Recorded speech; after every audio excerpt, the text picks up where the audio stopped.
Hello and welcome to another video. This is the second episode of the story, in which a favorite blonde trains like Saitama and becomes incredibly powerful. He becomes so powerful that he finds every fight boring. Let's see how Naruto survives the ninja world in his own unique way. This story is from Brown Phantom. Please support him, her. Please like and subscribe to show your support. Let's get the show started. You know, the old landlady chirped. You really don't belong here. Naruto, for the third time that day, shrugged. His landlady had said that to him numerous times throughout the day and would not stop repeating it until he responded. Instead of dignifying a conversation, the boy shrugged and got back to doing his job for the day, cleaning the gutters of his own apartment building. I don't mean here, the lady said, gesturing to the apartment building. I mean here, as in doing this. You're far too skilled. You're more than overqualified. Once again Naruto shrugged. Using a new technique his Jonin teacher of the week taught him, Naruto coated his hand with chakra. A thin film of the stuff coated his hand, and Naruto attempted to use the now gloved appendage to sweep the gunk out of the gutters. As soon as he tried, however, he lost focus. The light coating of spiritual and physical energy dissipated from his hand, leaving him to touch the mud and leaves with his bare skin. Ew, Naruto said. His face scrunched up as the landlady smiled. I knew you could talk, she said, her mirth evident from the chuckle that escaped her lips. You should do it more often. You're far too young to have run out of words. Naruto considered shrugging once more but thought better of it. Instead he wiped the gunk off his hand and onto his pants. He leaned back from his perch on the wall and stared at his neighbor. No. The old lady chuckled. And why not? Because, Naruto said, his voice soft and barely audible. Only years of listening for the slightest noise allowed the retired ninja to hear the boy. I don't want to. Ah, the landlady said, an air of knowing in her voice. Then what do you want to do? Naruto seemed to take a moment. The chakra, which he had tried to reapply, dissipated from his hand once more as the boy seemingly stared off into the distance. After a while the boy seemed to snap out of his reverie with a shake of his head. He leaned back from the wall again and stared at his landlady. I want to get stronger. The landlady lost her smirk almost immediately. With a hum, the old ninja hobbled back into her house and retrieved a white envelope. With a huff, she tossed it out into the open air, and watched as the boy detached himself from the building wall to chase after it.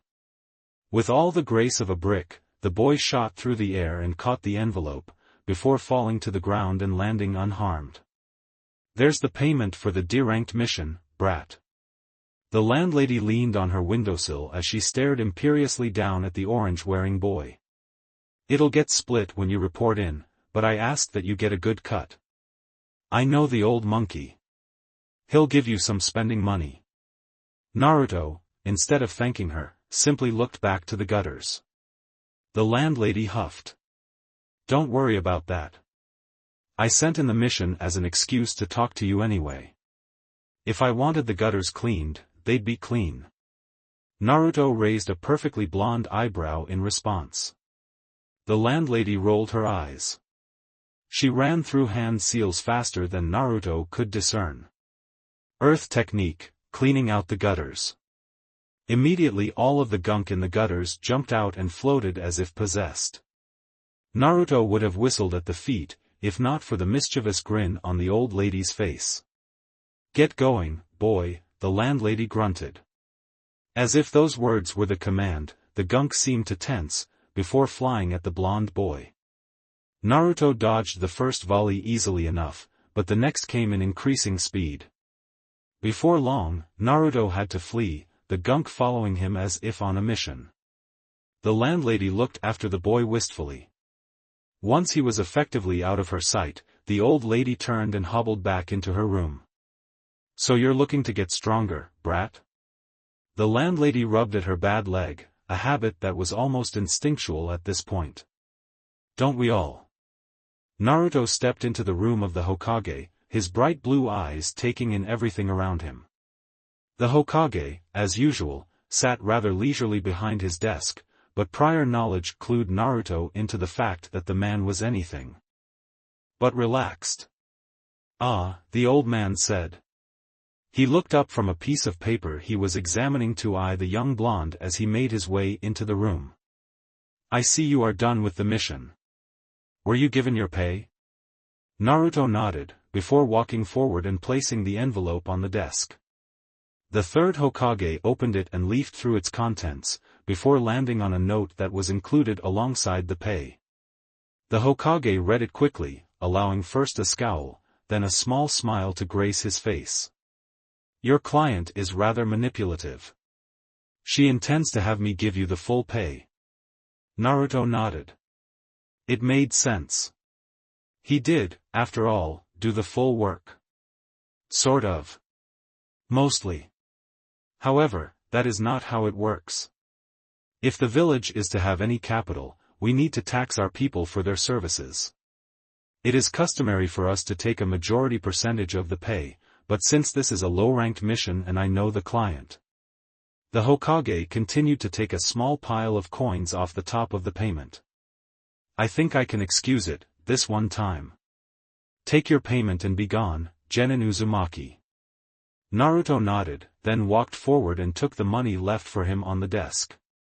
He made to count it, but then suddenly decided that such a thing wasn't necessary. Instead, the boy shoved the money into his pocket and made for the door. As his hand reached for the handle, however, the door was shoved open.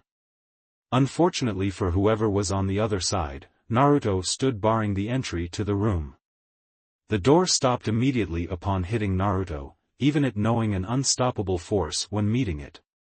Naruto stood unperturbed by the occurrence, even though whoever it was on the other side very clearly collapsed from the unexpected run-in with a suddenly immovable door.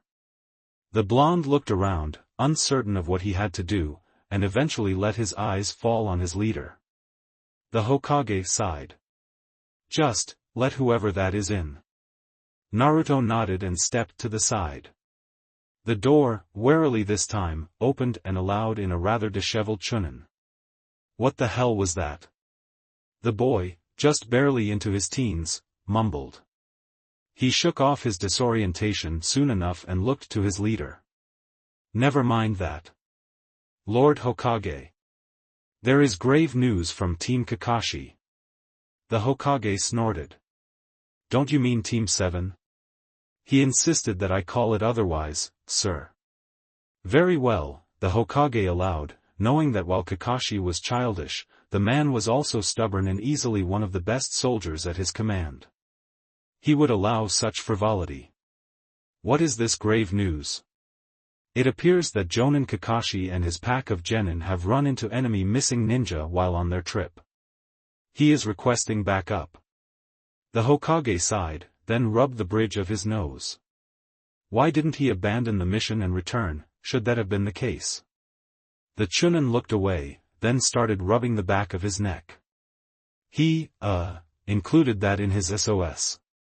He said that, and I quote, his cute little genin were too hard to refuse. The Hokage sighed. Of course he did. Very well, I will endeavor to send him some reinforcements. And the Hokage then proceeded to do so, before he realized something. He didn't have to call for anyone if the strongest, and cheapest paid, member of his forces was in this very room. Genin Uzumaki, the third called. Like a good soldier, Naruto answered, albeit clumsily. His salute was a little lax. The Hokage didn't mind. You are to travel to the land of waves and assist Jonin Hatake and his squad in whatever little trouble they find themselves in. As per usual, you are freelance, but for the duration of the rest of their trip you are to answer to Kakashi Hatake. Is that understood? Naruto nodded. Then make speed, Naruto, the third said with what he hoped was fondness in his voice. He hadn't been able to connect with the boy as much as he had wanted to, but he hoped there was still some sort of connection there between himself and the boy. That hope was answered when Naruto smiled back. It was a tiny, almost imperceptible thing, but the boy smiled regardless. "Of course, Gramps," the boy said, before turning and making his way out of the room. He was gone before long, leaving the Hokage alone in his office with the confused Chunin who had notified him and really far too much paperwork. The Hokage was prepared to dismiss the boy and go about his work again when a small quake from outside the tower he resided in interrupted that. "What the?" the Chunin asked. The third held up a hand. "That was Naruto," the elder said, his voice weary. "He's on his way to Wave." "Oh," the Chunin responded, clearly surprised. "I guess that's it, then." The two went silent, letting the sentence and its implications sit in the air. It was the Chunin who broke it. "I'm surprised he knows the way to Wave." Silence reigned once more. The Hokage put a hand to his head. "Shit." Going out of the village for the first time was supposed to be a magnificent adventure. Naruto could just feel it. Where the village was boring and stagnant and filled with disapproving looks, the world outside was to be amazing. Princesses and evil warlords, power-hungry mad scientists and evil cults. All of that and more was supposed to be awaiting him the instant he stepped out of the village. What he was met with, however, was more of the same. "Kidnapped princesses?" a man asked while half leaning on an old gardening tool. "You realize that we're a farming village, right? We don't have any princesses here. If you want that, you're going to have to head to the fire capital." After asking and being assured that no, there weren't any missing villagers to be found, Naruto reluctantly made his way to the fire capital. "Princess?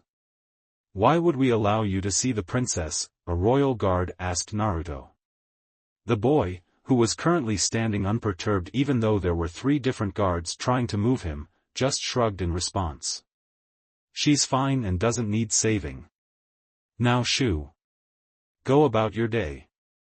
Naruto did just that. He went about his day and stumbled into Rice Country. "Mad scientists?" a bespectacled young man asked. He adjusted his glasses nervously, his eyes roaming everywhere but the honest blue eyes of the young man. "None of that here. I assure you."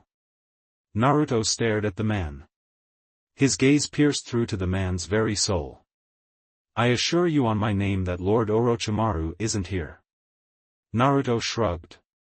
He had no idea who this Orochimaru was, but he didn't seem like an evil scientist.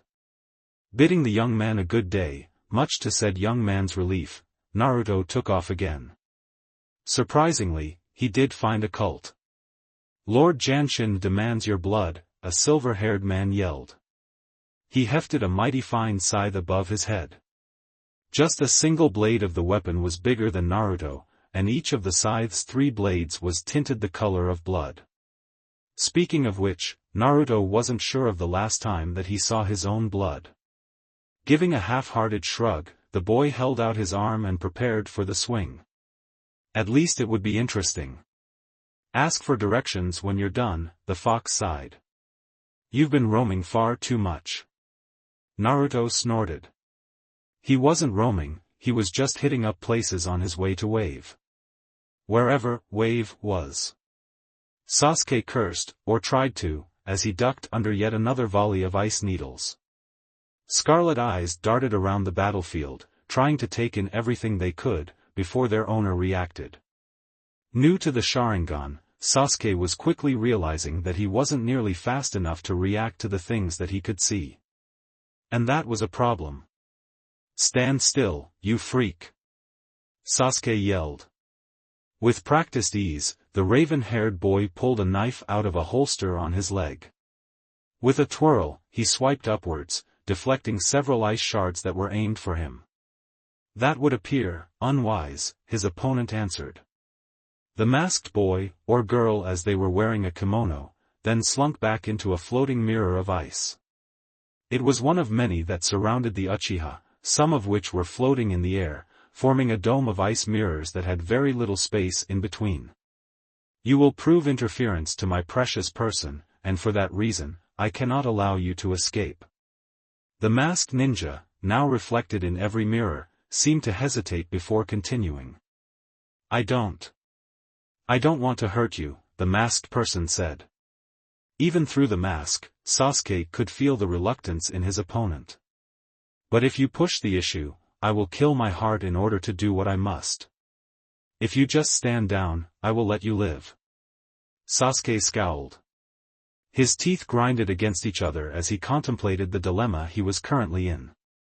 Simply put, he was outmatched in every way against his opponent. They were faster, stronger, and simply better than he was. He had unlocked the Sharingan after so many years of trying and still. It just wasn't enough. It was frustrating. After all this time he was no closer to Itachi than he was before. The gap between them seemed to be widening every time he thought he was shortening it. Worse still, he wasn't even getting closer to Naruto. Sasuke was under no illusions about how strong he himself was. He was the best of his generation, that's for sure, but before Itachi's progress he was behind. By this age Sasuke's murderous older brother was already a prospective ANBU. By his age Naruto, who was technically younger than him, was decimating landscapes with nary a thought. Damn it, Sasuke cursed. His empty hand twitched, and briefly he contemplated reaching for a second knife. I wouldn't recommend it, the masked ninja said, their voice echoing around the area through the multiple mirrors. You're no stronger for it. I haven't been going at full speed. You'll have twice the weapons to deflect my needles, but I'll be going at thrice the speed. Sasuke's hand stopped halfway to his holster. Now frozen there, he had no choice but to abandon that thought. Was the masked ninja telling the truth, or were they bluffing? Could they really go 3 times as fast as they were going now? He could barely keep up with them as he was. Reluctantly, Sasuke let his free hand fall. He had no other choice. He wanted to continue the fight, but he couldn't risk dying. It hurt, but he was outmatched.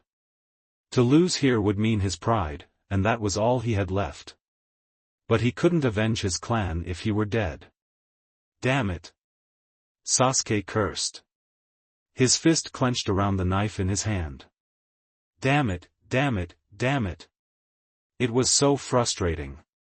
He burned and he bled and he freaking cried to get where he was now. He did everything he could, and still it wasn't enough. There were others out there who were simply stronger than him. Some of those people were his own age. If only he was stronger. If only he were faster. This masked ninja would be a piece of cake if he had been faster. Was he not training hard enough? Was that it? That had to be it. Before, his goal of revenge was enough to keep him going. But he hadn't seen Itachi in years. His rage was still burning, but it was muted now. Colder. Some far-off dream that could be accomplished whenever. No, Sasuke remembered when he trained his heart out. Sasuke remembered when he had a tangible rival egging him on from beside him. Kiba Inuzuka was crass, and a bit of a jerk, but he always pushed himself to keep up with Sasuke. Whether it was out of sheer stubbornness or a desire to prove himself, Kiba was a worthy rival that Sasuke had to work to keep ahead of. Sasuke remembered when he had support of someone whose opinion mattered. Ino Yamanaka was a worthy ninja. She wasn't physically as strong as he or Kiba, but where she lacked in power, she made up in skill. And she fawned over him. Sure, she did it with a scathing tongue and condescending eyes, but that was what he needed. Acceptance without blind adoration. Sasuke remembered the pillar that showed him what was possible. Naruto was a bastion of hope for the young Uchiha.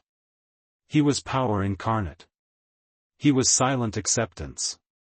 He was an enduring rival to pursue. They were all friends. They were all taken away from him as he was put on a team with the silent boy and the pink-haired one. Damn it, Sasuke cursed again, his prized eyes closing in an attempt to stave off his frustration. Damn it all.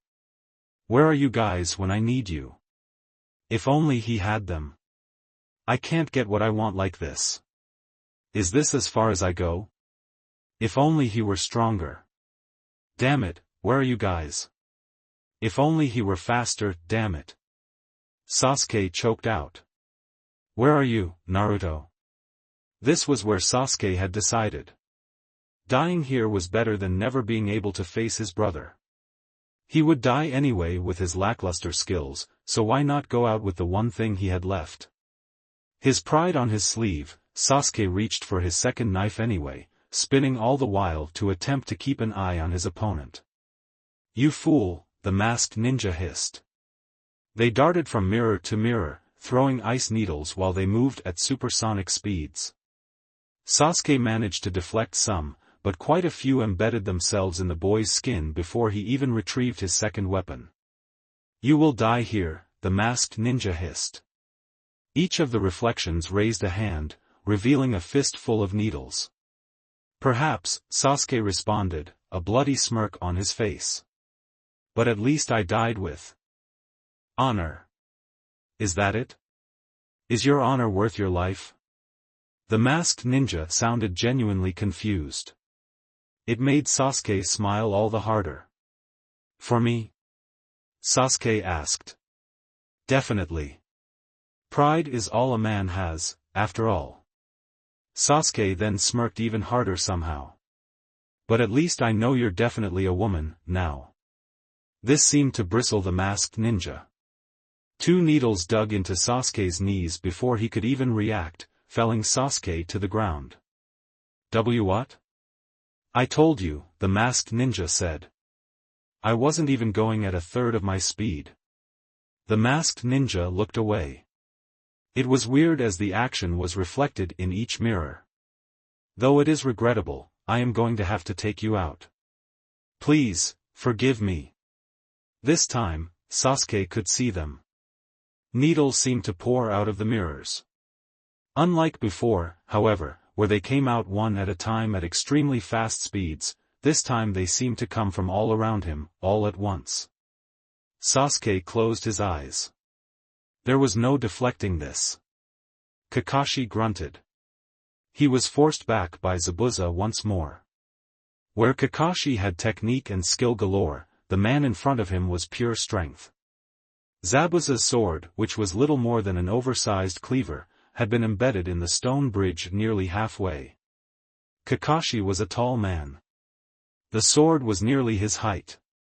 It was buried halfway into the stone bridge.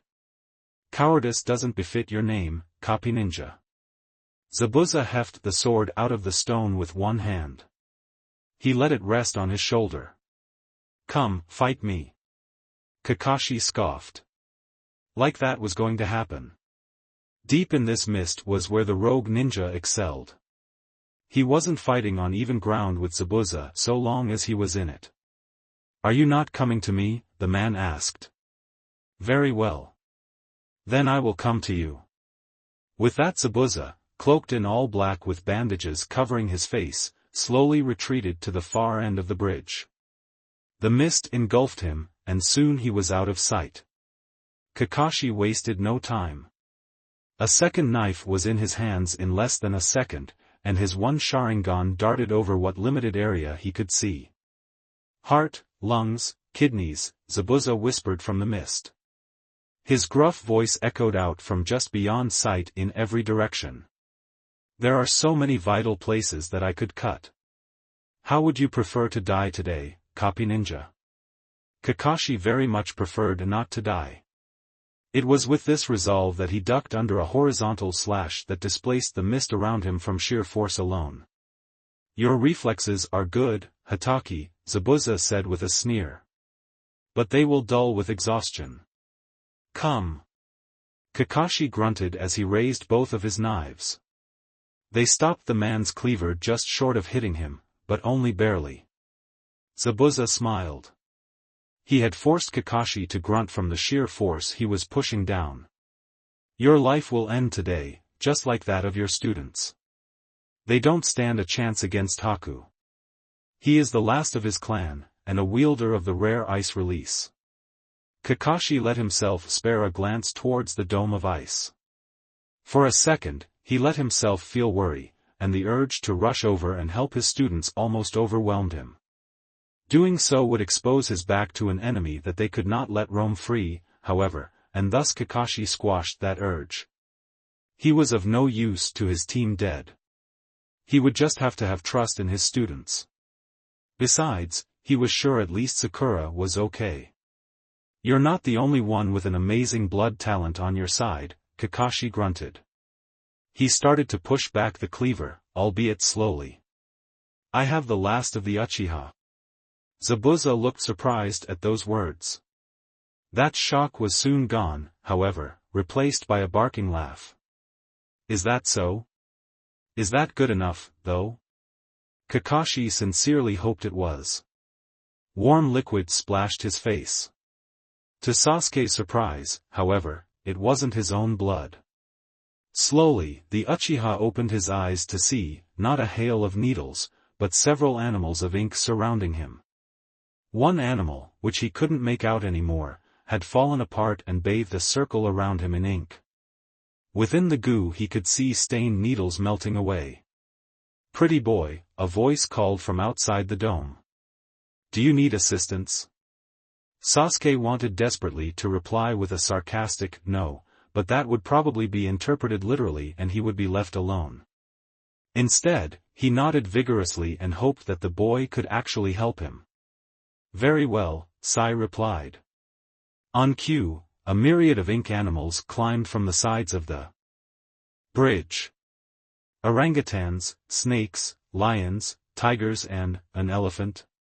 Yeah, an elephant, launched over the railings and headed straight for the dome.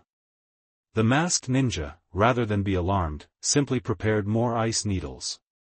They flew out of the mirror, from behind this time, and pierced the ink beasts before they reached the dome. Pretty boy, now! Sai screamed. As one the ink beasts raced for the small gaps between the ice mirrors. Haku had caught wind of this, however, and refocused his attention to the inside.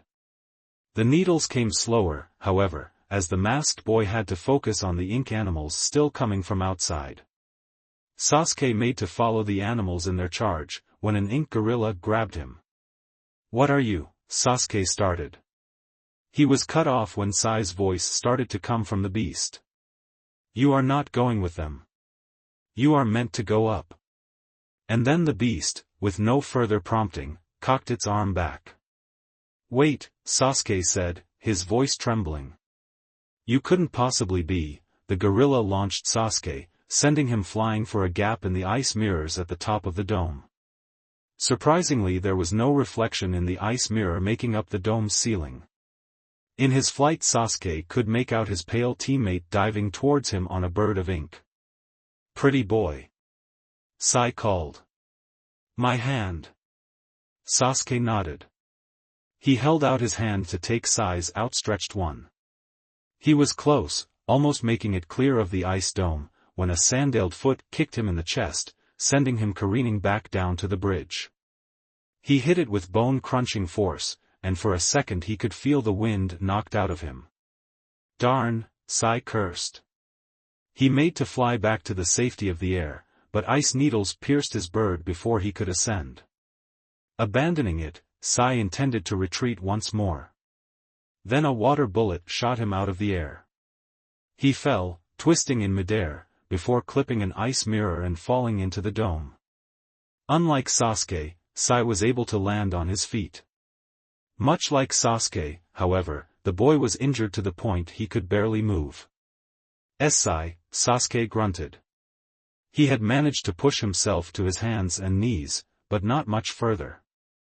Can you do that again? The ink things? Sai shook his head.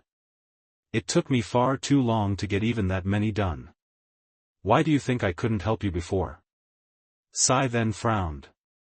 Still, as it stands, I barely have any chakra left. We're stuck. Sasuke cursed. With visible struggle he forced himself back to his feet. With another knife in his hand, he attempted to ready himself, but failed to do so. You're dead on your feet, Uchiha, the masked person said. Once more did he have a volley of ice needles holstered in his fist. I can see you swaying. Give up, now. I will let you live. Maybe we should take his advice, Sai whispered. Sasuke pushed the boy away. The action nearly cost him his balance, but it was worth it. No, Sasuke grunted. I will not give up now. I refuse to lose before I'm standing before that man again. The masked boy, in each of the mirrors, seemed to sag. It was obvious, the disappointment reflected across the many mirrors. If that is how you choose to proceed, then you cannot begrudge me on how I choose to proceed. I will kill my heart and with it, you. The masked boy, Haku, readied his projectiles. Please forgive me in the pure world. Sasuke, once again, closed his eyes. Sai didn't. You realize that I'm not exactly with him, correct? I am fine with giving up to live another day. Whether or not Sai was heard was inconsequential. Haku released his ice needles at the both of them. The projectiles, deadly and precise and sharp, sailed straight and true for the two downed ninjas. Sasuke had accepted his death. It was really too fortunate that another didn't. Sakura heard her voice before she registered that she was screaming. It was an unconscious action, born of concern and fear for her teammates. The ice needles closed in fast around them, packed so thick that they were an almost wall of white. They would pierce and skewer then boys without fail, leaving them bloody and bruised and surely dead. Then, far off, a shockwave shook the bridge. It was a clap that threw even her off her feet. Behind her the person her team was meant to protect, a bridge builder by the name of Tazuna, cried in alarm as he held onto his bridge's railing.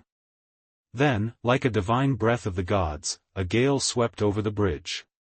It pushed away first the mist, then the hail of needles. The ice mirrors attempted to hold their form, but even they were blown away from the gale's unstoppable onslaught. The bridge, now clear of smog, showed all of its occupants. Sasuke and Sai lay on the ground further down the bridge. They were caught in the gale with nothing to hold on to, and thus were carried away. Even further down the bridge lay Haku under the debris of his own broken ice mirrors. He was very clearly knocked out. Further up the bridge Zabuza, the scary missing ninja, held onto his massively oversized cleaver. He had stabbed it into the bridge and was using it as both an anchor and a shield against the wind. It proved effective. Kakashi had done the same with his two knives. What was that? Tazuna asked. Sakura didn't know. She looked to the direction where the blow came, only to see something she hadn't seen in a very long time. Standing with a fist outstretched as if he had just thrown a punch, was a blonde-haired, orange-clad boy. Said boy slowly retracted his fist and stood in a more casual stance, before tilting his head. The boy started. Is this finally Wave Country? Zabuza was so close to winning. The biggest, and perhaps only, obstacle between him and his pay was on his knees before him. Kakashi Hatake, the copy ninja, could do little to escape him in his signature hidden mist. Now that the man was on the defensive, and buckled under the weight of Kubikuribocho, all he had to do was win the war of attrition and the Leaf Ninja's life would be forfeit. As a side, his loyal weapon had the copy ninja's brats cornered as well. Victory was all but assured for him. Soon he'd have enough to go fund his second attempt at revolution. Soon, his home village would finally be liberated and then a gust of wind, stronger than any technique he had ever felt before, blew through the area. It blew away his chakra-augmented mist as if it were simple fog and even displaced him. Thinking quickly, the mist ninja stabbed his sword into the bridge and held on for dear life. Behind him, beyond the howling gale, Zabuza heard the ice mirrors crack and the brats yelling for dear life. Hatake grunted as well, before holding true to his name and copying Zabuza by stabbing his weapon into the bridge. They were all affected, so this attack was indiscriminate. But who was so strong to attack two high-class ninjas like that? Eventually the mist completely cleared, and the gust died down accordingly. After a few seconds of calm, Zabuza endeavored to look up from his sword only to see something he wasn't expecting. It was a boy, clad in all orange and with the brightest, bluest eyes he had ever seen. His blonde hair seemed to shine more intensely than the sun, which was offset by how utterly bland and bored the boy looked. His fist was outstretched, as if he had just thrown a punch, but that was impossible. There was no way anyone could punch so hard that they created a gust of wind that strong from the effort alone. And why was there a gash in the jumpsuit's arm? Elsewhere the immortal Jashin priest Haiden lay completely defeated on the ground. Or rather, his head did. The rest of his body lay splattered across the ravaged remains of what used to be a clearing. Now, however, it was a destroyed pockmark spanning several miles. Haiden's head coughed, drawing power from lungs that no longer existed. How? What the fuck was that? The priest had attempted to slice into the boy. He had a quota for blood each day, damn it. That stupid little blonde boy would fulfill that quota and everything would be fine.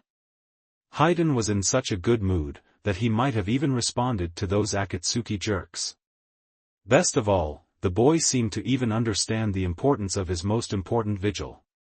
The little blonde bastard held out his hand at Haiden's demand of blood. Haiden had smiled viciously. Perhaps he might not kill the boy after all. It was okay to leave subjects mostly dead. So he raised his three-pronged scythe and cackled as he attempted to bisect the boy's arm. Haiden was not prepared to see his scythe shatter against the boy's arm. It had cut through the boy's jumpsuit well enough, but against his arm it faltered. What? Haiden asked, eyes wide and voice failing him. The boy, instead of being surprised, looked disappointed. He had looked to his ripped jumpsuit top and frowned. He poked and rubbed at the place where the wound should have been and seemed genuinely disappointed that there was none there. So I don't get to see my blood today. That is fine, I was busy anyway. Haiden had sputtered. He tried to talk, but the boy beat him to it. Hey, crazy guy. Do you happen to know where the land of waves is? Haiden didn't, but he had grunted and said that he would tell the boy if he could beat him. Seconds later, and Haiden was ahead lying in a divot. Damn it, Haiden cursed. It's going to be a while before I recover from this one. Akatsuki would have to wait for his reply. Zabuza shrugged, then decided that it didn't matter where the rip came from. Standing up, the hidden mist rogue pulled his sword from the ground and pointed it at the young boy standing before him. Hey, runt, Zabuza grunted. His voice was deep, and gruffy, and just slightly intimidating. It was a voice he used when confronting children that were swimming in waters far too deep for them. Were you the one to dispel my hidden mist technique? The boy didn't respond, instead looking at his fist. He stared at it blankly, regarding the thing as if it were the first time he had ever seen it. After staring at it for a few seconds, the blonde decided that, yes, this was in fact his own fist and let it drop back to his side. Yes, the boy responded. He looked at Zabuza with yet another blank expression, then tilted his head as if bored. I suppose I am. Zabuza scoffed. The kid supposes, huh? Well, I won't lie, that was impressive. I'm not sure of what wind technique you used to do it, but you must be pretty skilled in the art in order to make a gust that strong. The boy tilted his head further. Wind technique? I don't know any wind techniques. Well. What do you mean? Zabuza asked. Then what do you call what you just did? Naruto shrugged. A punch? Zabuza had enough. With a heft of his sword, the rogue ninja dashed forward, his sword held in a double grip behind him. To such an inexperienced brat's eye, Zabuza knew that he was little more than a blur. As his speed carried him over to the boy, Zabuza raised his sword to decapitate the young man. Then, something curious happened.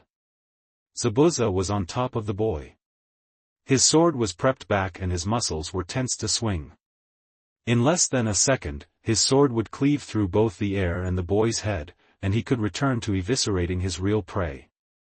But there is something to be said about a ninja's instincts. In the world that he lived in, Zabuza had long ago realized that attacks and threats could come from virtually anywhere. Instincts, while often irrational, have saved his life many times in his career as an official ninja and even more in his time as a rogue one. Zabuza learned to trust his instincts implicitly, to the point of almost paranoia. So when his instincts screamed at him, wailing and crying and begging him to back away from the blonde-haired boy, he did. In a move completely uncharacteristic to him, he employed every muscle in his body and every ounce of chakra that he could reasonably spare to leap backwards in a single bound. The boy seemed unaware of Zabuza's problem. He tilted his head and stared at the mist ninja with obvious confusion. "Weren't you going to cut me?" the boy asked. His voice was so lackadaisical. As if what he was asking was as common as asking for a glass of water. "I am, boy." "Don't you worry about that," Zabuza responded, but he was nowhere near as calm as his voice made him seem. The hairs on the back of his neck were raised and sweat dripped down his forehead as he tried to contemplate the reason that fear had settled into his bones before he had even swung. "Why?" Zabuza asked himself. "Why does this boy frighten me so?" Across from him, Zabuza noticed that the boy had no intention to move, instead seeming to be content standing where he was. For some reason, the copy ninja behind him was doing the same. Seeing this, Zabuza took some time to look over what he was doing. He had charged the boy, and for all intents and purposes, it seemed like he was in the clear. The boy would be beheaded and he'd be able to move on. Then his instincts roared at him, and he had to back off. What was going on with that? Come to think of it, it happened right before. Right before the boy looked at him. It was a faint, almost imperceptible thing, but the boy's sky-blue eyes darted over towards his. They made eye contact, and instead of being afraid, like he was supposed to be, the boy was nonplussed. He almost seemed bored. "So, you're more than you let on," Zabuza grumbled, to which the boy tilted his head more. It was concerning how horizontal his head was. "I'm just me. I'm Naruto." Zabuza's eye twitched. "I'm going to kill you, brat." Naruto shrugged. Zabuza responded by bringing his unburdened hand into a hand seal. Hidden mist technique. Kakashi stared at the rogue ninja, his Sharingan eye spinning as he took in the scene before him. Zabuza, the man that he himself was having so much trouble with, had retreated so violently from the boy's reaction. While it may have taken the mist ninja a second to realize what had happened, Kakashi in his increased perception had seen the truth immediately. Somehow Naruto had seen the man approach. Zabuza was by no means a particularly fast opponent, but he certainly wasn't a slouch. Even to him Zabuza was almost a blur as he darted across the bridge to get the jump on the blonde powerhouse. And Naruto, the little enigma, had his eyes on the man the entire time. His blue orbs tracked the man as he darted back and forth across the bridge. He seemed to not care as Zabuza blurred behind him, but then, at the last second, turned to stare at the mist ninja as he brought his giant cleaver down. Naruto had looked bored. As if the entire thing was beneath him. It wasn't even a false bravado, brought upon by shock, that he had seen in so many green ninjas before. This was a genuine disinterest. Naruto looked at the attack and had genuinely seen it as ultimately harmless. So he didn't move. Sure enough, Zabuza had done it for him. So Naruto was fine. Kakashi was unsure as to the power of the child, as he was rather elusive in the village, but apparently there was nothing for him to worry about. Kakashi turned and regarded his students. Naruto could take care of himself. Mist started to creep in once more from the sea around the bridge. It settled in fast, quickly blanketing the bridge in a layer of fog, before growing denser and higher. Soon, the bridge was completely covered in the stuff, and vision was all but an impossibility. Naruto looked down at his fist once more, then raised a blonde eyebrow as he regarded it once more. The fox enunciated for the contemplative boy. "So your punches can produce gales of wind, huh?" The fox snorted. "Something like that took me many years to master. It seems that you learned to do it completely by accident." Naruto nodded. He looked back into the mist that surrounded him and prepared to punch at it again, only for something heavy to hit him and throw him off balance. The power that he was building up was dispelled, and he staggered a bit before righting himself. Naruto hadn't noticed, but there was a new gash on his jumpsuit. "What was that?" the fox asked. He couldn't see what was going on outside, not much, but he could tell when his host was feeling that something was off. "I don't know," Naruto whispered. He reared back his arm to toss another punch, only for it to be knocked off course as well. This time the energy hadn't fully dispersed however, and the aftershock of the attack pulsed into the bridge, cracking the stone. The scattered shards spread far, one such piece piercing the mist and bouncing off of something that was nearly invisible inside of it. The nearly invisible thing had a gasp of pain, and Naruto raised an eyebrow. "Interesting," Naruto muttered. He reared back his fist once more, and when the invisible blur came in to intercept the attack, he let it knock his attack off course. Prepared this time, Naruto let his attack hit the bridge. The force of the punch shattered the stone, and sent the entire bridge groaning. The stone splintered and broke off once more. This time many more stone shards scattered in every direction, and the invisible blur was battered by the impromptu attack. Zabuza, his concentration broken, cursed as his invisibility within the mist faded. Naruto wasted no time upon seeing him, and cocked his fist back. "We can't afford to beat around the bush with this one," the fox muttered. "He intends to wear you down. While I am not sure exactly how possible that is, I'd rather not find out." Red chakra bubbled around Naruto's arm, eventually coming to coalesce around his fist. The red chakra shifted and squirmed around the boy's fist, swirling and whirring and becoming very dangerous. "Come now, Naruto." Naruto, his punch unknowingly augmented by the fox's powers, threw his attack with a minimum amount of effort. The attack flew, and while Naruto's actual punch didn't go very far, the effects of it did. The mist parted under the titanic force of the punch. The ground was cleaved as a fissure was blown into the ground. Trees were uprooted, their roots torn from the ground and left flying in the chaotic windstorm of the displaced air. The sea, not particularly hit by the attack, parted from the ambient force of the blow. And at the center of it all Zabuza's broken body fell to the ground, only barely saved from total annihilation by the now broken Kubikuribocho. "We have work to do." Serious punch. Kakashi stared in abject terror at the scene before him. He had turned his back for not a minute before the mist started seeping in again. At first, the one-eyed ninja thought that the natural mist of the land had started to creep back in, but then the fog started to thicken, and before he could do anything the visibility on the bridge was back to near nothingness. "Shit," Kakashi cursed. He was now mentally kicking himself for allowing the newly minted genin to face off against an almost legendary ninja. Sure, Naruto was almost stronger than Guy, but that didn't mean anything. He was still green. He was still just a child. Sakura, for the second time in about as many minutes, was forced to her knees. The shockwave from the side of the bridge where Naruto and Zabuza were fighting, well, it exploded.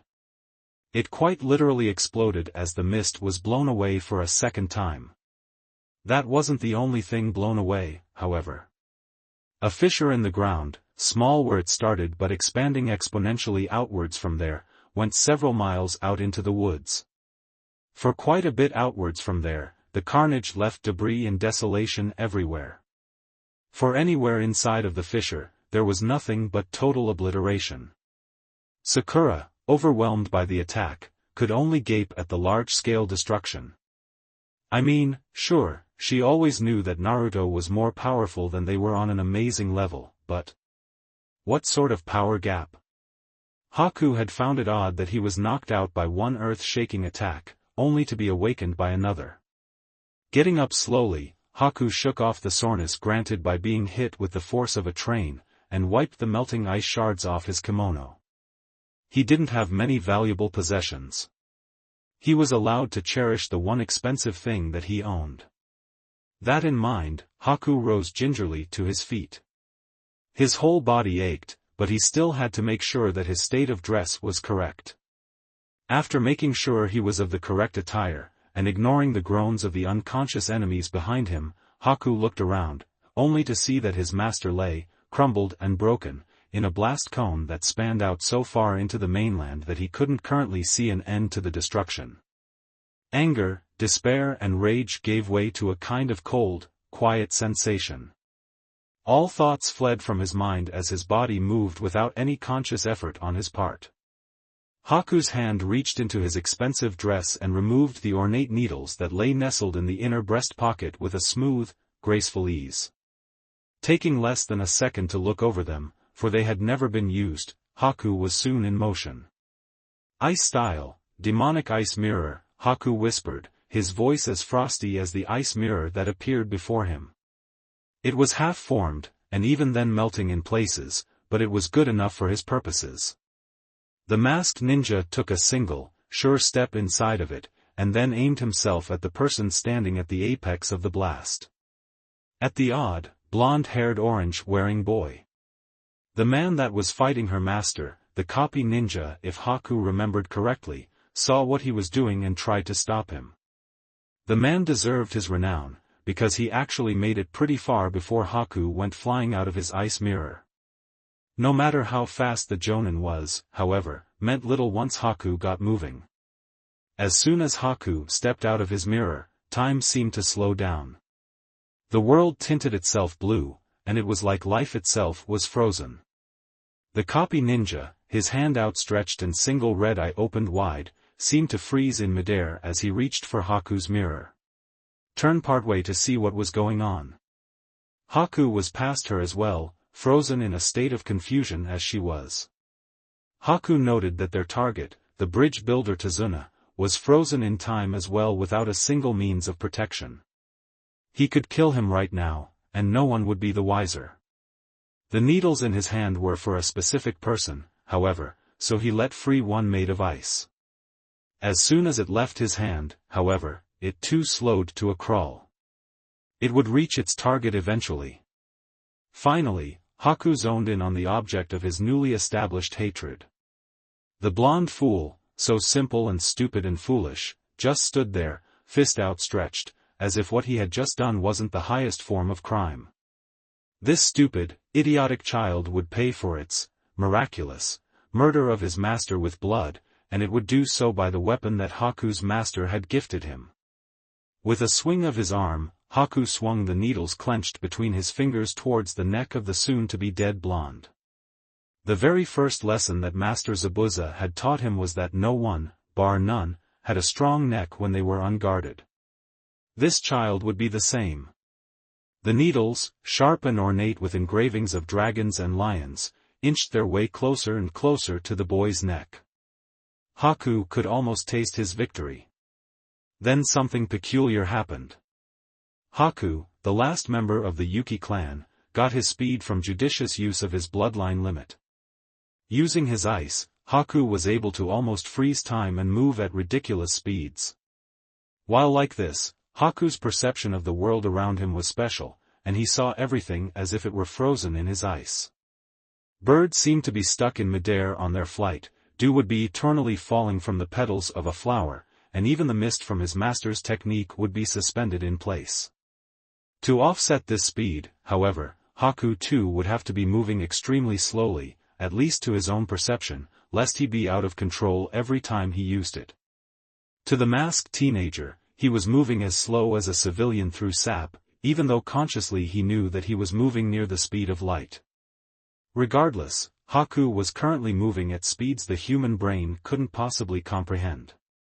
The Sharingan, a cheat of an ability even in the ninja world, could only barely keep up with him, and it was for this reason that Haku was certain that he would be fine in his endeavor. So you can imagine his surprise when the boy, the blue-eyed boy that definitely did not have a Sharingan, turned, in real time, to look at him. "What are you doing?" the boy asked, again, in real time. Haku's mind boggled at the logistics of it. In order to do such a thing with his perception, the boy would have to have been speaking at speeds greater than light. Haku tried to respond, but even he couldn't get his words out quick enough. The boy didn't seem to particularly mind, though. He just shrugged his shoulders. Then he walked around the still airborne Haku. "Did you throw that ice needle?" the boy asked. He was somewhere behind Haku, now. Haku couldn't turn to face him fast enough. In fact, his arm was still swinging for neck that was no longer there.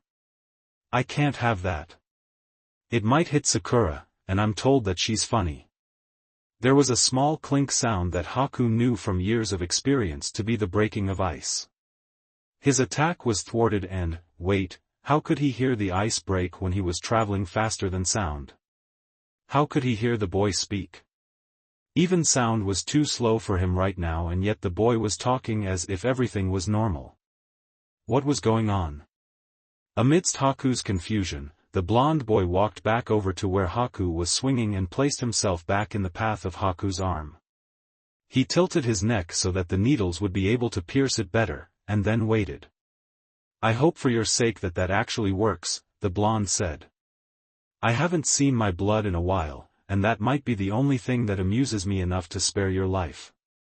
Haku, who was used to the overwhelming bloodthirst of his master, felt his own mortality.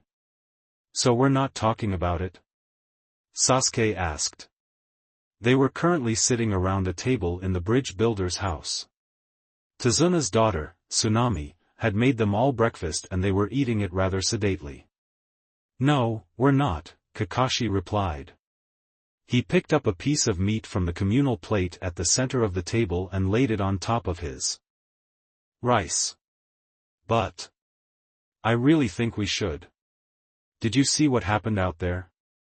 Naruto punched." "We're not talking about it, Sasuke." Kakashi wasn't having any of that, so the table went to silence once more. A few moments passed like this, before Sasuke couldn't take it any more. "But he broke the woods. I know that we could at least say something about, no." Surprisingly, it was Sakura who spoke up about that. "We're not saying anything about it. Anything at all." "But," Sasuke started. He was cut off by a surprisingly powerful fist grasping his collar. Before he knew it, he was eye to eye with the unfocused green eyes of his female teammate. "Sasuke, I know that you were unconscious for most of it, so let me fill you in. I have seen many an insane thing since I was put on this team. I have seen a man eat with a mask on and everyone looking at him, yet no one seeing his face." Kakashi grunted. Infuriatingly, his food was finished. "I have seen a boy somehow display every single innate, human emotion incorrectly." Sai smiled. Something about it was off. No one could tell what, though, and that was the problem. "I have seen someone prettier than I am be male." Haku, who was tied up in a corner of the house, grunted. "Boys can be pretty too." Sakura shot him a withering glare. The boy shut up. The pinkette found his reaction satisfying and turned back to her teammate. "I have seen many a mind-boggling thing, and yet I had still come out sane. What happened on that bridge today breaks even my suspension of disbelief, and as such, I need some time to cope. You will give me that, or so help me, I will make you wish that you were in that crater when it exploded." Sasuke, smartly, shut up once more, and the room devolved back into silence once again. There was a scream of pain outside. "Can you guys just tell me why we're letting Naruto deal with Gato and his men, then?" Sasuke asked. There was a collective shrug, and it was actually the bridge builder's grandson, a boy by the name of Inari, who responded. Well, we were prepared to fight them, me and the other townsfolk, but your friend just got this look on his face when he saw them and ran off. He said something about finally finding bandits and real adventure and barreled right into them. Inari then looked down at his food. He picked at it a bit before continuing. After seeing the blast area, none of us had it in us to stop him. There was another scream outside. Seeing as the team had left Naruto at the bridge, which was several miles away from where they currently were, this was impressive. Unless, of course, you feel like telling him to stop. Sasuke, and the rest of the people at the table, decided to leave Gato's thugs to Naruto. The 4 members of Team 7 moved in relative silence through the forest. Kakashi, of course, was taking point, making sure to keep his normal eye open and alert, in turn keeping so that there were no untoward threats to harm the rest of his team. Not like there was anything even remotely foolhardy enough to attack them as they were now. Naruto, Sakura said, her voice being barely a whisper. How far does this crater go? The blonde-haired boy shrugged. He shifted the package he had on his back, before keeping pace. Sakura, long used to the quiet boy by now, nodded her head. She stared ahead, keeping her green eyes on the horizon. I'm not going to question it. I'm just going to walk, and I refuse to do anything else until I get home and have a long nap. The group then continued to walk in silence, all while skirting along the edge of the crater that Naruto had made in his fight with Zabuza. It coincidentally ran along most of their path back to the Hidden Leaf Village. Behind Kakashi was Naruto, walking without a care in the world. Behind even him was the 3 official members of Team 7. They were rather quiet for the trip. This is much farther than thou, Sakura's hand lashed out. She held a finger to Sasuke's lips and prevented him from talking. I am walking, Sasuke. I refuse to do anything else until I get home and have a long nap. Sasuke nodded. It wasn't long until Team 7 returned to the village. Getting through the gates was somewhat harder, what with Naruto's package, but overall the process was simple. Sakura quickly outpaced her team. She turned immediately and regarded the boys. Not that I didn't have an immense amount of fun on our first mission outside of the village, but I'm going to be spending some time alone with my family. Sasuke raised an eyebrow, while Naruto tilted his head. They were confused but decided that discretion would be the better road to take. You take whatever time you need, Kakashi said. He turned to the other members of his squad. Let's go, boys. Kakashi set off, and the other 2 boys followed him. Sai, however, stayed behind. He stared at Sakura for a moment, before smiling. Are you taking time off in order to get away from the oddity that is our team? Sakura sighed. Sai just had to be the one to bring up what everyone else seemed to implicitly get. She pinched the bridge of her nose in order to stave off the coming headache. Got it in one, ace. The 3rd Hokage was a worldly old man. He had knowledge and wisdom beyond even his impressive years and had likely forgotten more than most people would ever know. As such, he was a man who would quickly notice trends, and react accordingly. A trend that he had recently noticed was that Naruto tended to do things that would boggle minds. Naruto, the Hokage started. His question was on the tip of his tongue, but one look at the blonde's blank face told him all that he needed to know on how that question was going to be answered. Instead, he directed the question to another. Kakashi, why is there a young man tied up and strapped to Naruto's back? Kakashi, who was doing his best to ignore the situation, tore his attention away from his book. That's his package, Kakashi answered, as if what he said was as commonplace as the weather. And why does he have such a package? The Hokage asked. Kakashi shrugged. This time he did not look away from the book. He said that he wanted it. I couldn't find it in me to say no. The Hokage was at a loss for words. You were his Jonin commander. You had operational authority. To be fair, Lord Hokage, no one ever told me that. He's a genin, the Hokage stressed. And a child to boot.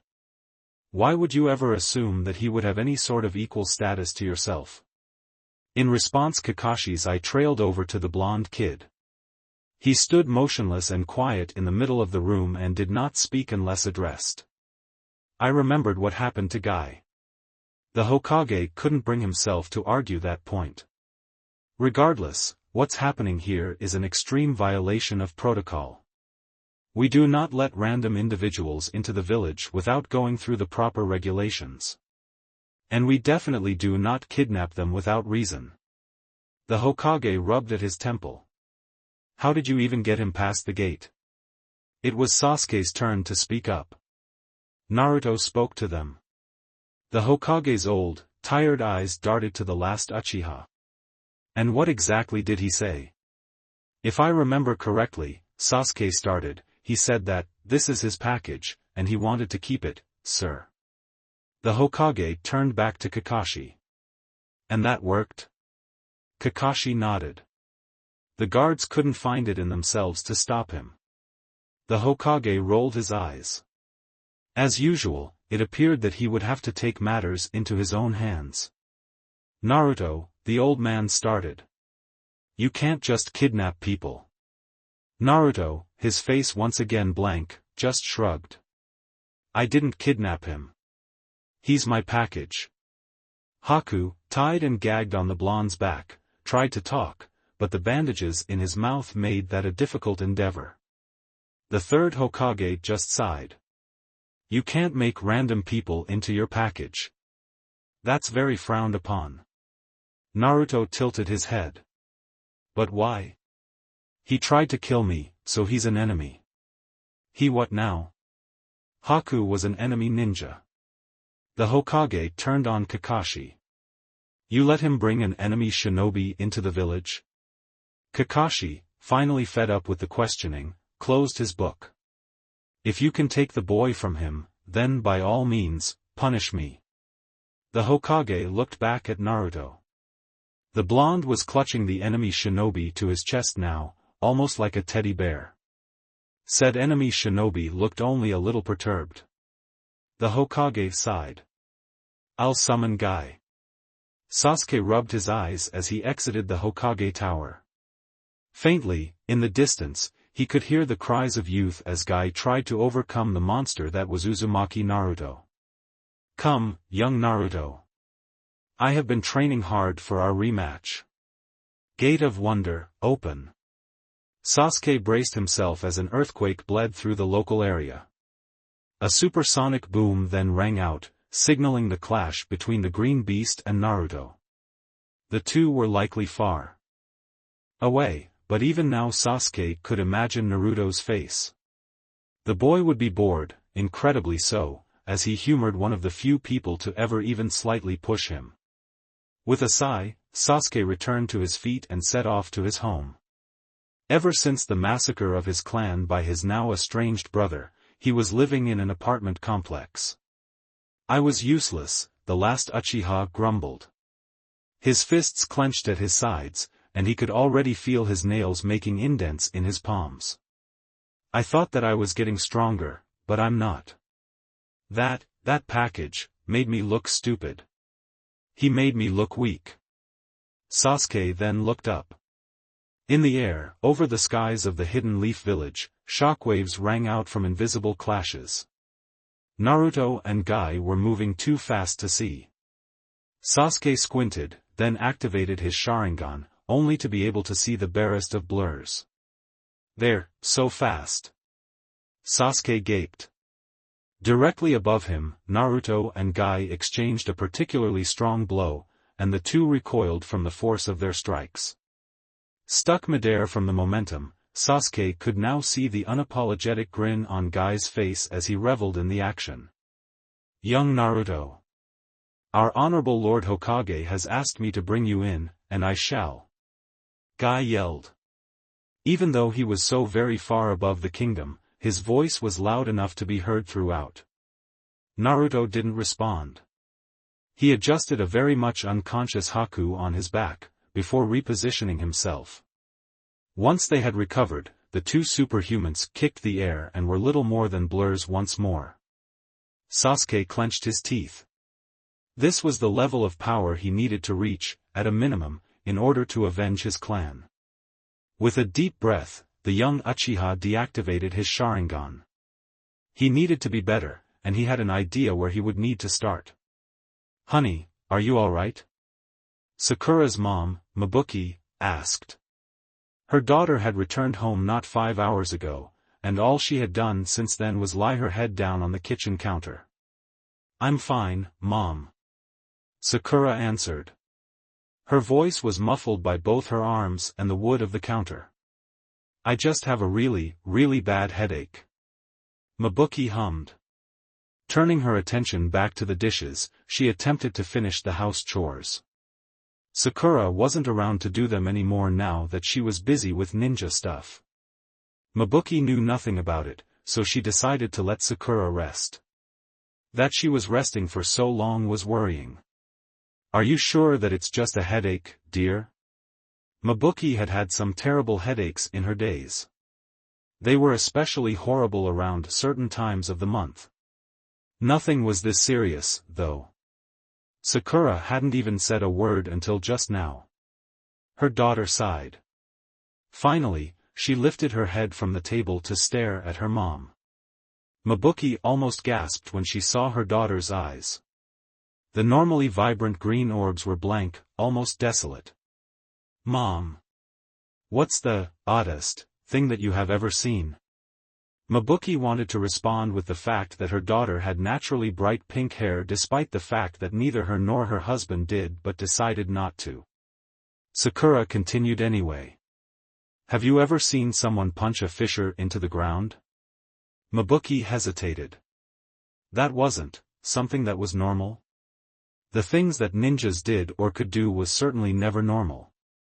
"I'm pretty sure that Mistress Tsunade of the Sannin could do such a thing." No, Sakura said, her head hurting all the more for reliving the event. "Not punching the ground. He didn't do that. He punched at the air, and the force behind it was so strong that the ground was affected. Have you ever seen that?" Mabuki, the smart and scientifically gifted woman that she was, frowned. "That's impossible, dear. The logic behind how much force that would need is staggering. The person throwing the punch would quite literally be evaporated under the energy and heat required to throw it." Finally Mabuki got a response out of her daughter as Sakura threw her hands in the air. "I know. That's what I said. And yet that's what happened. He punched at a person and destroyed the landscape. For miles. It doesn't make any sense." Mabuki blanched. "For miles? That's impossible." Mabuki made her way over to her daughter.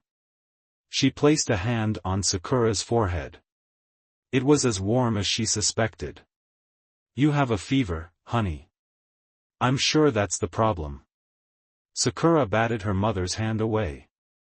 Her face scrunched up as she scowled at the woman she thought was the person she was closest to. All too suddenly Sakura was realizing that her mother, the woman who used to be her bastion of support, was quickly becoming anything but. Mabuki still loved her, and wanted what was best for her, of that she was sure. But Sakura could no longer come to her with all of her issues anymore. Sakura was a ninja now, and what was quickly becoming a normal thing to her was a fantastical thing heard of only in legends to her mother. "No, Mom," Sakura started. Her voice was a little shaky, but she hoped that she was controlling it well enough that her mother hadn't noticed. Mabuki already looked scandalized from Sakura's actions. "I think that I might just be a little tired, is all. Is my room clean?" Mabuki looked concerned, and just the slightest bit confused. Regardless, she nodded her head and turned. "Mostly," she responded. "I hadn't had the chance to change your bedsheets as of yet. Can you wait here until I do?" "Sure," Sakura said. She tried smiling, but it was at best a weary thing. "I'll just rest here until you're done." Mabuki smiled back. It, too, wasn't one of her best, but at the very least it seemed like Sakura's mom was appreciative of the gesture. Ever since Sakura started going to the academy, she was becoming more and more independent. Cleaning Sakura's room was one of the few things that Mabuki could do for her daughter, and Sakura was determined to let her do it. "I'll be right back," Mabuki said. With a quick shake of her hands the housewife dried herself and made off to prepare her daughter's room for her. Sakura smiled at her until she was effectively out of sight. Then she collapsed, her energy leaving her. She would drag herself back up from the counter when she heard her mom coming, but for now she would rest. "Even Mom doesn't believe me." Sakura then sighed. In front of her was a plate of toast and eggs that her mother had prepared for her. Team 7 had returned to the village quite early and had therefore been just in time for breakfast. Sakura hadn't touched it, not even once. "Maybe I should just start training more," Sakura mumbled. She buried her face in her folded arms. "Naruto and Sasuke and the rest of them are all so much stronger than me. Maybe if I'm stronger, then they'll be forced to believe me. I bet Ino wouldn't be having this much trouble." "I bet Ino would be." Sakura's voice faded out as her headache worsened. Her eyes drooped, and she slowly fell asleep. She lied there, dozing and calm, until suddenly she twitched.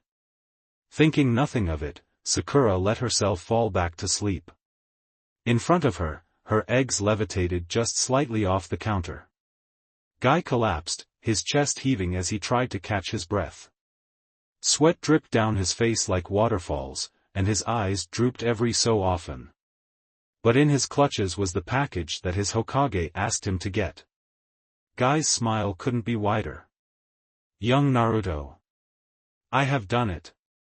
This game is mine." Naruto, upon hearing Guy, turned and stared at the man. Then he reached for his back and seemed genuinely confused that Haku was no longer there. The boy then glared at Guy, the action a rare moment of real emotion from him. Naruto pointed, his finger acting as both an accusation and a death toll. With a voice as calm as a lake and as deadly as a guillotine he spoke. "Mine." Guy recoiled. For reasons he could not comprehend, he felt as if a rope was tightening around his neck. "Young Naruto, are you?" Guy didn't finish the statement before Naruto was on top of him. Hayashi Hyuga wasn't a man that was easily surprised. After becoming the head of his clan at 21, the earliest of any clan head in Hyuga history, he was used to the unusual. He had become quite adept at parsing the extraordinary from the asinine and was as such deemed as one of the most capable leaders his clan had ever produced. And then Uzumaki Naruto decided to go from brash and annoying to silent and powerful during a single year. Hayashi had heard rumors of him overpowering Might Guy, a man that even he had to admit was strong. It was said that before Naruto even left the academy he was causing untold destruction. Hayashi, of course, believed none of this. He was a pragmatic, skeptical man by reputation. It was a reputation well deserved, and thus while everyone else was obviously in awe of the earth-rending, air-tearing catastrophe of a fight that was currently happening over the village between Guy and what was supposed to be Naruto, Hayashi was sipping his tea and looking over his clan's financial records. His silent denial was as strong as his taijutsu. It was during his most recent denial, the 34th random earthquake to shake the village that day, that a knock came to his door. Hayashi grunted, a sound that, although low, cut through the silence of his study like a knife. The door opened, his servants knowing his mannerisms, and in stepped a member of the branch clan of the Hyuga. The Hyuga clan member bowed deeply at the waist upon entering. "Lord Hayashi, I apologize for disturbing you, but you have a visitor." Hayashi raised an eyebrow, but otherwise kept his face completely passive. "And you allowed him entry? Is it the Hokage?" The branch member, to his credit, didn't quake under his leader's annoyance. He simply swallowed his trepidation and continued. Hayashi was proud. That was how a true Hyuga should be. It is not. But I figured that it was still a person of interest. I would never disturb you for anything else. Hayashi let his surprise wash over him. This particular branch member was the most trusted of his attendants. His talents were quite honestly wasted in the lesser half of the clan, but that was the circumstances of one's birth. Regardless, he was still quite talented, and had a judgment process similar to Hayashi himself.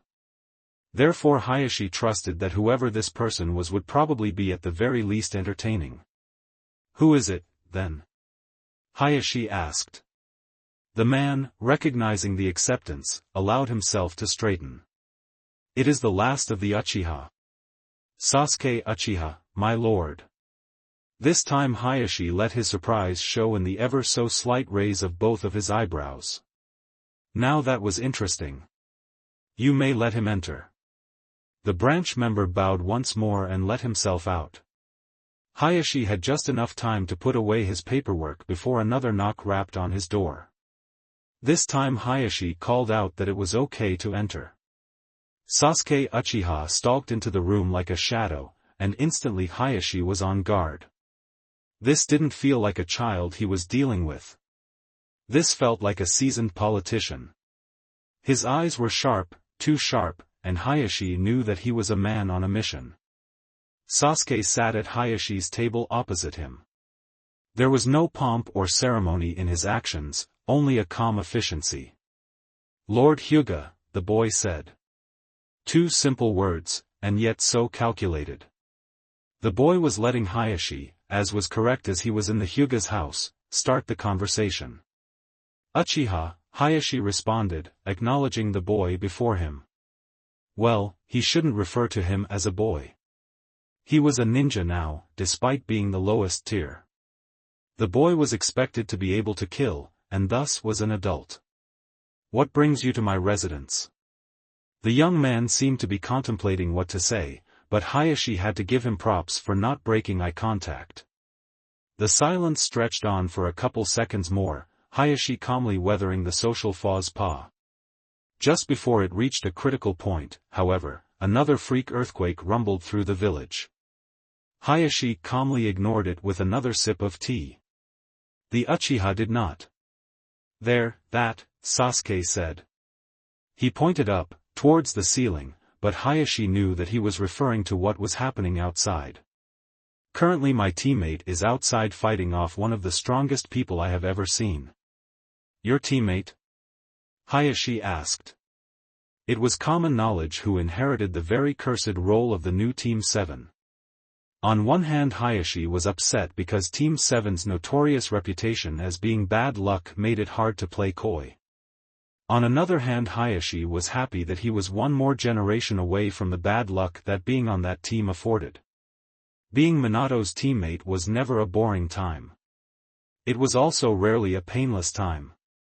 The look on the young Uchiha's face made it clear that he was annoyed at Hayashi's game. Regardless, he barely let that irritation show on his face. Instead he huffed and continued as if he believed Hayashi's words. "Naruto Uzumaki. He's above the village fighting guy." It was around now that the branch attendant returned. In his hands he held a silver platter with an ornate tea set perched on top. Hayashi noticed that it wasn't quite the tea set they brought out when important guests, such as Fire Country nobility, visited, but it still wasn't the worst of what they had. That the attendant even deigned to bring any spoke volumes. Maybe this was more important than he thought. Sasuke accepted the tea in stride, and sipped quietly while the branch member refilled Hayashi's cup. They let the silence reign while they enjoyed the tea. After a few minutes Hayashi decided to continue the conversation. "Yes, I have heard that guy has moved on to combating a certain ninja. What does that have to do with the nature of your visit, if I may ask?" Sasuke placed his teacup, emptied but not drained, on the associated platter. "Do you know the nature of our previous mission?" Hayashi shook his head. "No, I wouldn't know the nature of a random genin team's mission." Hayashi knew exactly what happened on that mission. Team 7's first mission out of the village was almost always a point of discussion. Hayashi remembered his first mission out of the village. The less could be said about it the better. Sasuke continued on, ignoring the look on Hayashi's face. It was one of extreme discomfort. We came across the demon of the hidden mist. Zabuza Momochi was our enemy. And quite a formidable enemy, indeed. Hayashi was uncertain of even his own ability to overcome such an opponent. With practiced grace, Hayashi turned to sip from his tea once more. Incredible. Seeing as how you're here, I can assume that you all overcame him. Kakashi has proven his ability once more. Kakashi wasn't the one to beat him. It was Naruto. Hayashi glided over that comment like a professional ice skater. And you managed to defeat his apprentice, no? Sasuke's eyes narrowed. For someone who didn't know about the mission, it's amazing that you know about Zabuza's apprentice when I hadn't even brought him up. Hayashi didn't deign to acknowledge that statement. Sasuke continued. But no, I hadn't done that either. It was Naruto who beat him as well. Hayashi, who was desperately trying to hang on to his sanity, gently placed his cup down and reached for the tea kettle. Look, Lord Hyuga, the simple matter is that Naruto is strong. He's stronger than most anyone I know. He's even stronger than our sensei, though Kakashi won't admit it. Right now he's outside sparring Guy to a standstill and he probably isn't even going to be tired for it. He's stronger than me, than Guy and probably even Kakashi. He has pure strength that rivals even a Hokage, and maybe. Sasuke trailed off. He looked as if the next words would truly pain him to even say. He might even be strong enough to beat Itachi. Hayashi was truly surprised, for once. As long as he'd known the Uchiha, they were never able to admit inferiority. And what does that have to do with me, Uchiha? Sasuke, his eyes downcast, brought his gaze up to meet the Hyuga leader. His onyx eyes turned red and, reflexively, veins appeared around Hayashi's. The two mighty Jujutsu users stared each other down, both tense as they awaited the other's move. I can never overpower Naruto in pure strength. I know that now, after seeing him punch a hole into the countryside. Hayashi's eye twitched. I can grow stronger, more and more with no end in sight, but no matter what I do I can never grow stronger than that monstrosity out there. But where I cannot outpace him in power, perhaps I can in skill. Sasuke then looked at Hayashi. He deactivated his Sharingan. There is no one more proficient in skill in the village than you. You will be my teacher in skill and martial arts. With your teaching I can outpace Naruto, and with that, my treacherous brother. And why should I teach you? Hayashi asked. You have given me no reason to believe in you. The Hyuga techniques are a closely guarded secret, taught only to the members of our clan. Even if I were to teach you, it would only be a shadow of its true potential. The gentle fist can only be properly used alongside the Byakugan. Sasuke smirked. I believe my Sharingan can make up for the loss. Hayashi frowned. I refuse. And in doing so you lose the chance to prove to the entire village the superiority of the gentle fist style. Hayashi frowned harder. Continue. Sasuke, seeing his chance, leaned forward. His grin was predatory, very thin and showing far too many teeth. Everyone already knows that the gentle fist is the best taijutsu style in Konoha. What they think they know is that the gentle fist is from the efforts of the Byakugan.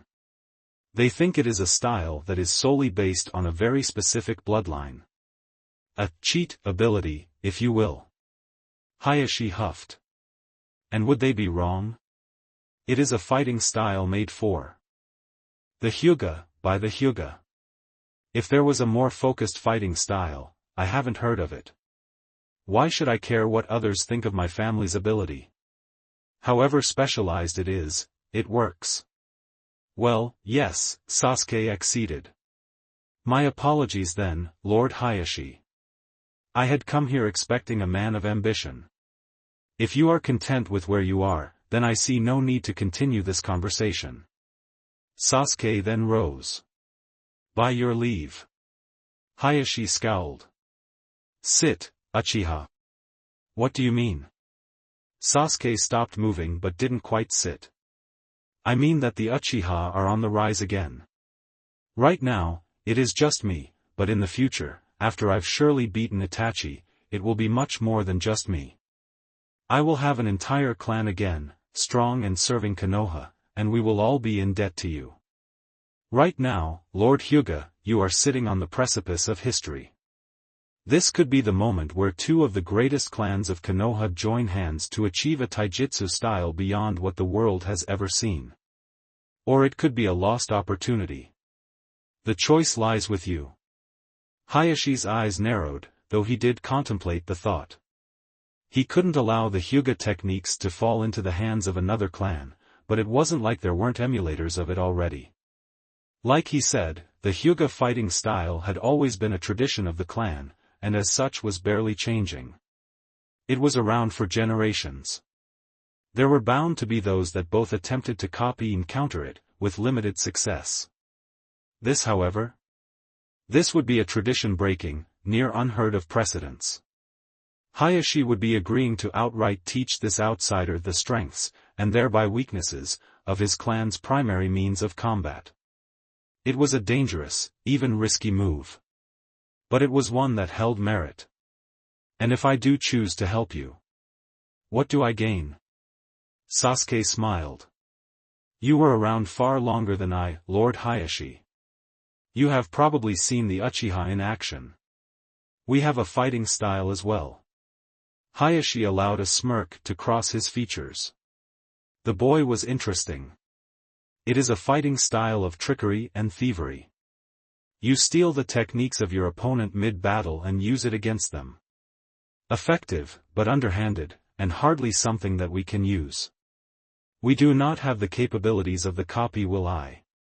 True, but there is more to it than just that. We do copy the techniques of our enemies, but no castle stands without a firm foundation. You can't stand against an enemy with no leg to fight on. Oh? Hayashi asked. And what fighting style do you purport this to be? To this, Sasuke retrieved a scroll from his pocket. It bore the Uchiha crest on it. He placed it on the table and slid it over to the Hyuga lord. I transcribed the most basic katas from the Uchiha interceptor style taijutsu. You may keep that. Call it a gesture of good faith. Hayashi wasted no time in opening and looking over the scroll.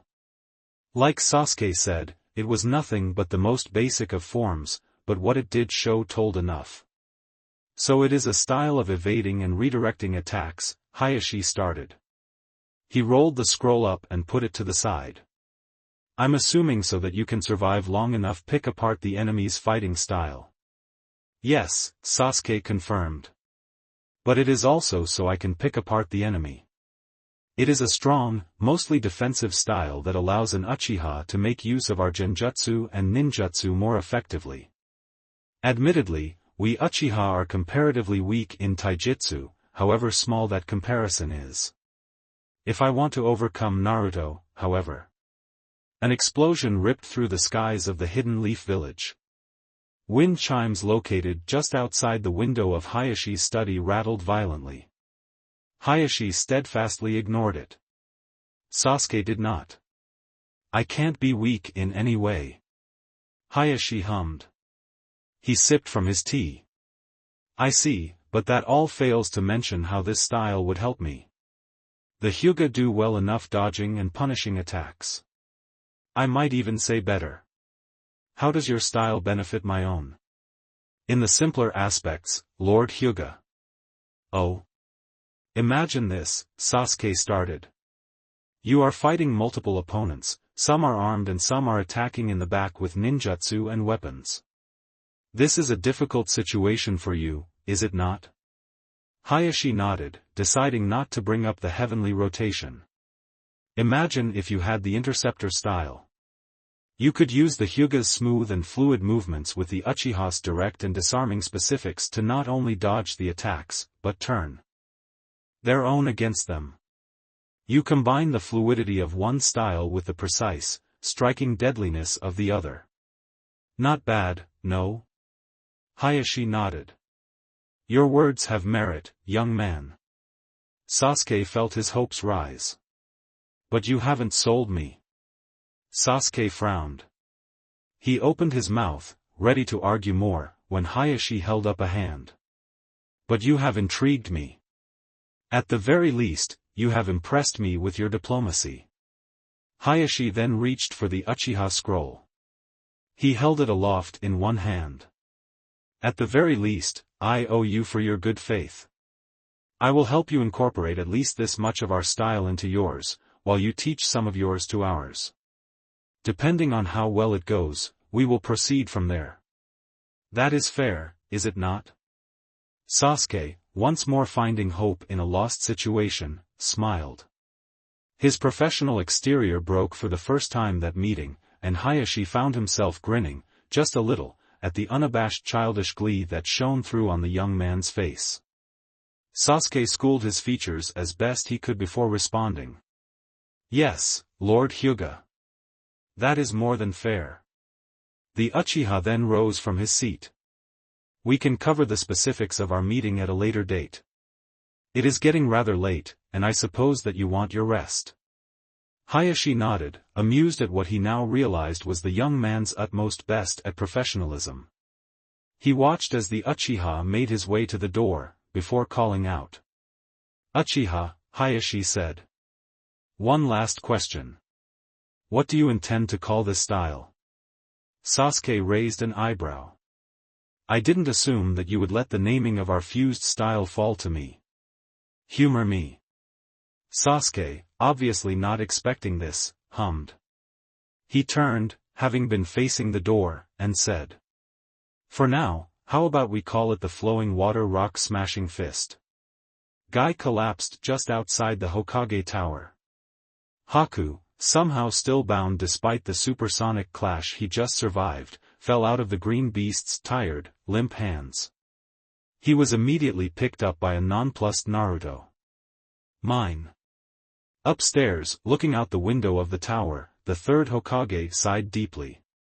Thanks for watching. If you enjoyed this video, smash that like button and subscribe for more content. Support the original author by clicking their profile link in the pinned comment of the first video of this series.